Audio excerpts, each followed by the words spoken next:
bu ma bett sama jëkkër ak rakkam bu jigéen sama digg lal bu may sëy ci kër gi dama fekk sama goro bu jigéen génn àddina sama goro bu góor laa dëkkal ak sama rakku jëkkër bu góor ak bu jigéen ku jigéen ki seen rakk adoptif la ndax yaayam ci kër gi la doon liggéey bu yaayam génnee àddina paa bi adopté ko ci biti ñi ngi laam-laame ñu ne paa bi dafa amoon liaison ak yaayam moo taxit mu adopté xale bi ndax xale bi doomam la mais loolu yëpp man sama yoon nekku ci sama jëkkër ak rakkam ñoom ñaar complicité bu ñu am boo leen gisee mënoo leen xam ni ñaar ñi bokkuñu ndey ak baay macha allah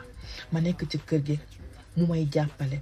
sama taaw bu jigéen moom lañ ko tuddee mu may jàppale su ma ëmbee fu may dugg mu nekk sama xarit parce que ñun ñaar donc ñoo nekk jigéen ci biir kër gi ci lépp lu may dugg mu jàppale ma amee xew famille bu ma waree teral lu ma war a def moo ci taxaw moom daal moo nekk sama njëkke moo nekk sama lépp macha allah ñun ñaar ñu am su ma génnee dëkkandoor yi naan ma yow boo defalee attention kii dina nangu sa jëkkër ma ne leen kii nekk sama rakku jëkkër ngeen bëgg mu nangu sama jëkkër pour lan la mais nee naa comme bi dëkkandoor yi ñoom bu ñu gisulee ngeen ni xuloo di rayante rek du leen neex foog ñu jéemoo lijjanti kaane seen diggante bu ko defee ngeen commencé di samaaye tout le temps faalewu ma leen man daal ma nekk ci man daal dama liggéey wàcc ñëw sama doom ñëw rek def ma bisu ci gémmeñ ma ne ko yow depuis kañ nga may def bisu ci gémmeñ yoo nga xam ne ci lex rek nga ma naan defal bisu ci la ma ne mama papa laa gis mu def ko tata mu ne ko lan mu ne waaw mu ne ko waaw d'accord man daal maa bàyyi ba guddi ma ne sama jëkkër léegi yow sa rakk ci gémmeñ nga koy fóon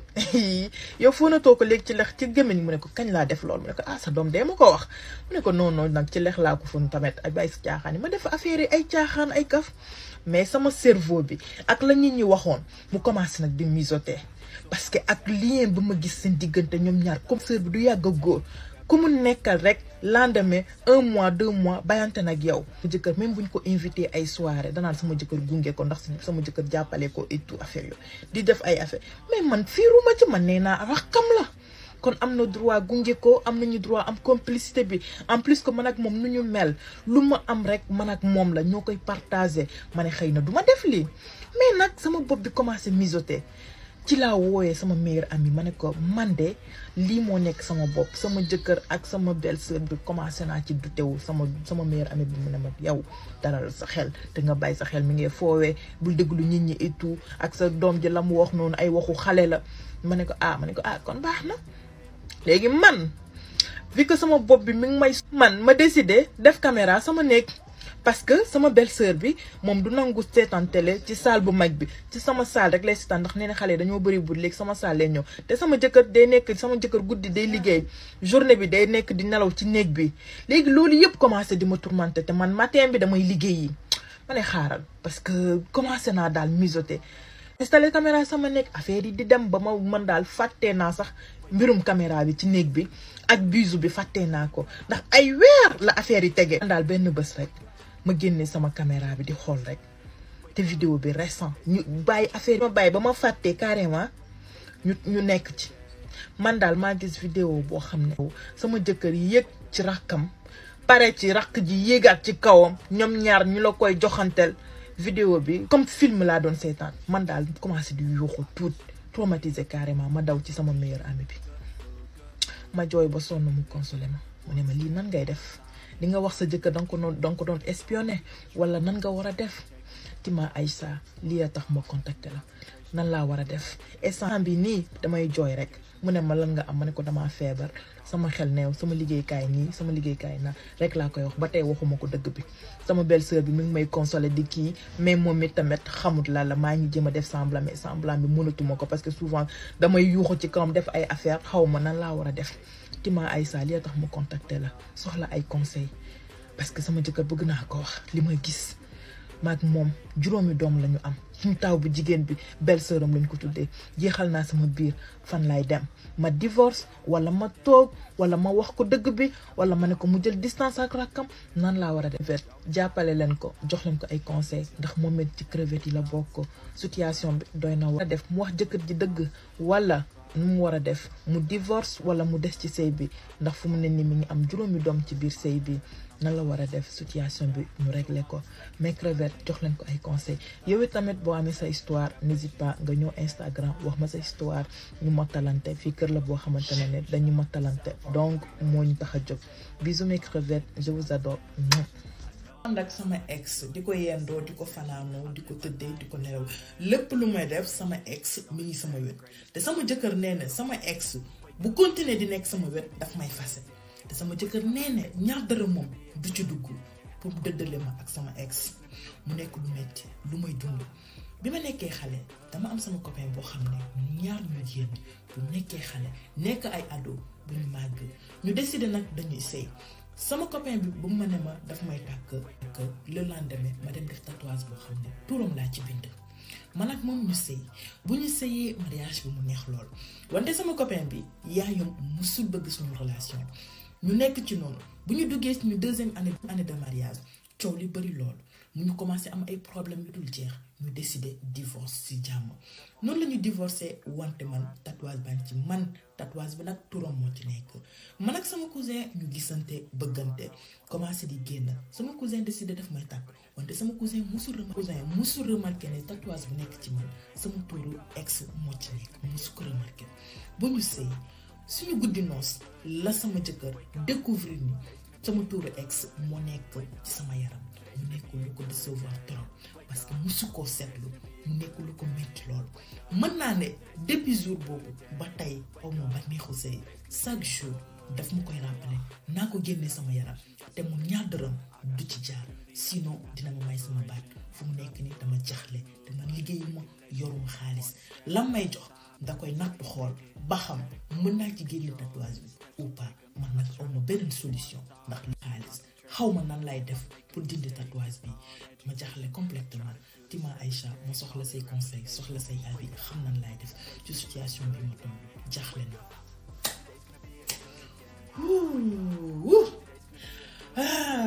ay les ados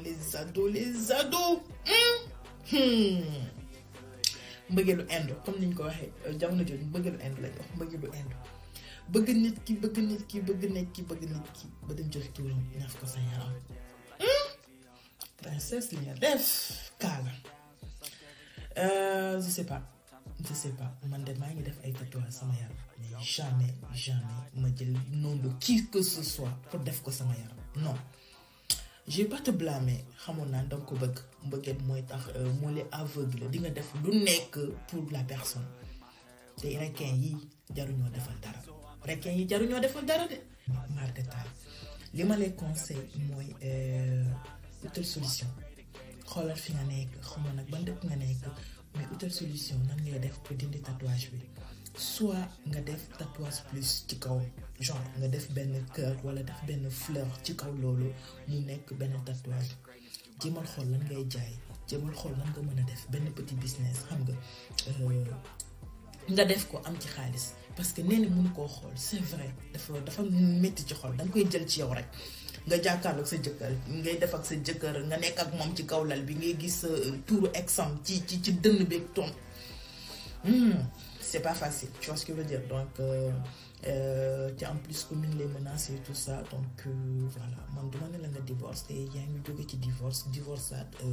parce que tatouage bi donc trouver solution boo trouver rek di nga am solution princesse jéemal jaay jéemal xool nan ngay def soit bu la joxee nga génnee ci jéem a teg côté peut-être 1-2 mois di nga am loo xamante ne di nga mën a def tatouage boo xam ne dina mën a camoufler tour bi mu nekk tatouage boo xam ne ça sera joli un cœur ou quelque chose comme ça mais boo xamante ne du moom tuurama bul defati ay tuur ay synonyme de qui que ce soit ci sa yaram defal sa plaisir bopp loo xam ne sa plaisir bopp lay doon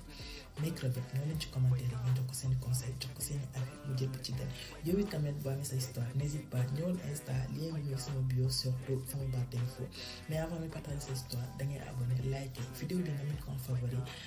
nga partager ko da nga ñëw ci commentaire yi nga rejoindre aussi sama réseaux sociaux ça me fait toujours plaisir sur ce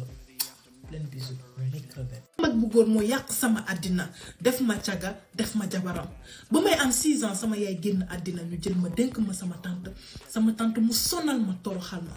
sama mag décidé ñoo jël ma bu may am 15 ans kenn mënu ko ne déet ndax maag moom ñoo bokk ndey ak baay mu jël ma indi ma këram sama mag jël ma jabaroo ma def ma caga ay góor di ñëw di ma tëddee di ko jox xaalis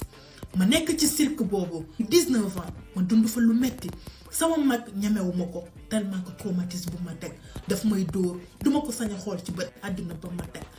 ba tey ba suba sama yaram yëpp a ngi yàqu ay cicatrices ndax méttitu àdduna ba ma teg jamono jooju nag mu am waajoo xamante ne da daan ñëw waa ji dem nag ba mu xemem ma bëgg ma waa ji bu ñëwee day jox sama mag xaalis waaye bu ma tëddee noonu waa ji rëccale ma wante waa ji dafa am jabar waa ji noonu la ma jëlee yóbbu ma kër benn xaritam bu jigéen boo xamante ne ci mbedd mi la nekk tamit waa ji temps en temps mu ñëw jox ma weccet ma téye mais mbir mi mënta demee noonu ndax xale bu jigéen bi commencé ne ma tamit naa commencé di fay sama participation parce que moom du sama yaay du sama di joxe boppam man ma toog ci kër gi ma nekk princesse noonu man aussi tamit ma décidé di ko topp noonu laa koy topp ba benn bés ma tase fa ak waay joo xamante ne tey gi moo nekk sama borom kër waa ji ñu def connaissance di invité ma ñu jël verre ma expliqué sama histoire waa ji ne ma noonu li mënul nekk ma ne ko bien sûr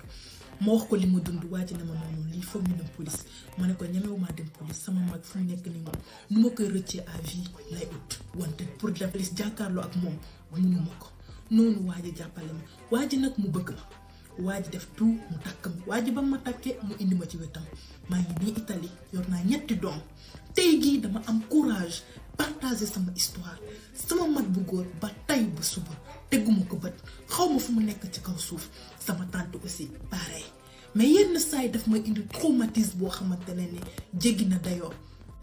su ma xoolee samay doom rek damay am méttitu àddina damay jooy damay ragal damay tiit dama nekk koo xamante ne ni tey gi damay protéger sama doom duma sañ sax dem liggéeyi bàyyi sama doom ñoom kese demewu ma leen yóbbu kenn ku may téyel samay doom ba ñu commencé mën a dem école ci laa commencé mën a dem liggéeyi sama jëkkër macha allah jëkkër joo xamante ne ni mu jàppale ma bëgg ma jëlee ma ci mbedd waaye mosuma ne ma ci mbedd laa la jëlee daf ma jël téye ma comme doomam téye ma comme xaritam téye ma comme jabaram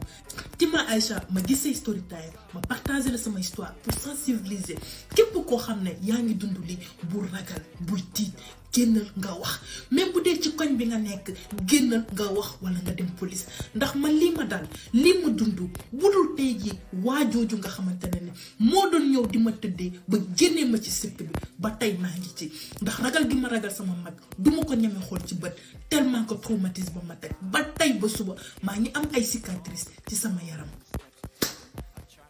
mes crevettes audio yi bu ma ko doon déglu sama yaram da doon daw sama yaram dina doon def nii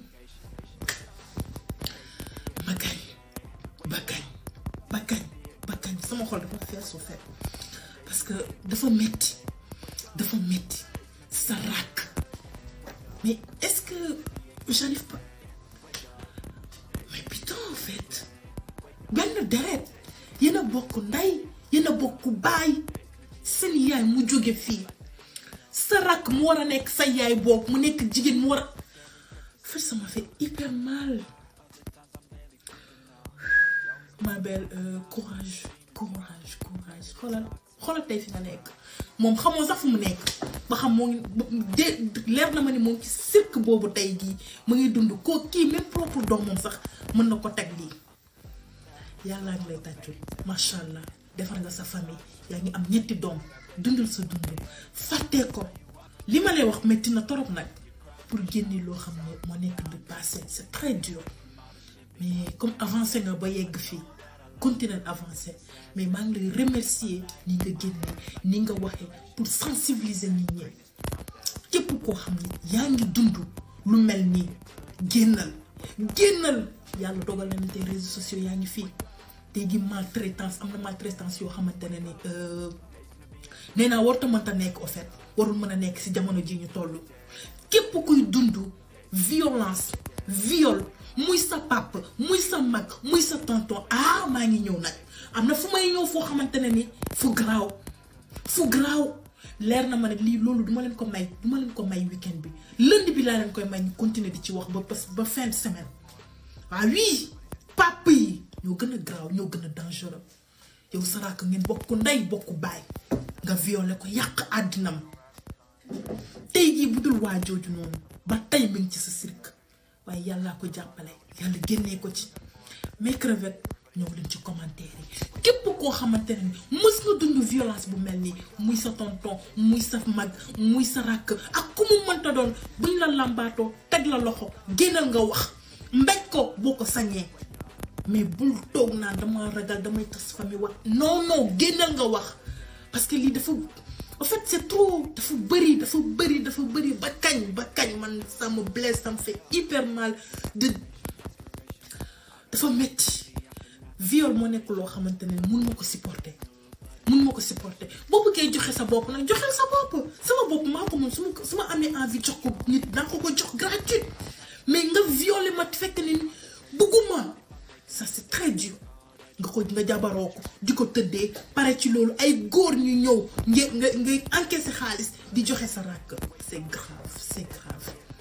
sur ce mes crevettes ñoo leen ci commentaire lañ leen jox ko seeni conseil jox ko seeni avis mu jël bu ci gën man nee naa leen saa su nekk lii moo may gën a jox courage di jàkkaarloo sama micro di leen partager la histoire parce que am na ñoo xamante ne nag duñ sax am na xale yoo xam ne déjà ñoom xamuñu sax ba xam yii ñi ngi xew moo tax xale yi def leen très